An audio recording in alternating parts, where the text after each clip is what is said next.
দীর্ঘ ১ মাস ধরে বন্ধ রয়েছে মাত্র ২ টাকার টিকিটের বিনিময়ে অসহায় দরিদ্র রোগীদের চিকিৎসা সেবা এবং ঔষধ। সারা দেশে ব্যাপক প্রশংসা কুড়ানো চাঁদপুর পৌরসভা কর্তৃক পরিচালিত পুরানবাজার দাতব্য চিকিৎসালয়। সেই ব্রিটিশ শাসনামল থেকে ১০৪ বছর যাবৎ এই চিকিৎসা সেবা কেন্দ্রটি চালু রয়েছে। ৫ টাকা থেকে শুরু করে বর্তমানে এই চিকিৎসা সেবা কেন্দ্রের টিকিটের মূল্য ২ টাকা, যার সেবা গ্রহণ করেছে পুরানবাজার তথা মেঘনার পশ্চিম তীরে চরাঞ্চলের এলাকাবাসী। অথচ হঠাৎ করেই HPV এর টিকাদান কার্যক্রমের দোহাই দিয়ে প্রায় ১ মাস যাবৎ বন্ধ রাখা হয়েছে অসহায় গরিবদের এই চিকিৎসা সেবা কেন্দ্রটি। এলাকার লোক এই হাসপাতালে ২ টাকা দিয়ে টিকিটরা বিনামূল্যে অনেক করতে পাইছে, কিন্তু এখন এই হাসপাতালে ডাক্তার নেই, বন্ধ হলে আমাদের যে অসুবিধা আছে আমরা অনুরোধ করি এটা আবার চালু। সমস্যা আমরা আগে ২ টাকা দিয়া চিকিৎসা করতাম, এখন আমি আইসা দেখি এই ডাক্তারখানা বন্ধ, ডাক্তার নেই।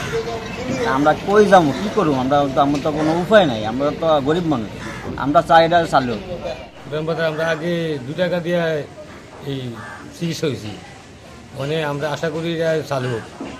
এখন কি বন্ধ আছে? না, এখন বন্ধ আছে। সবার অন্তর্ভুক্ত পুরানবাজার ১ নম্বর ওয়ার্ডের দাতব্য চিকিৎসালয়, এটা ১০৪ বছরের ঐতিহাসিক সেই চিকিৎসা ব্যবস্থার একটা কেন্দ্র ছিল।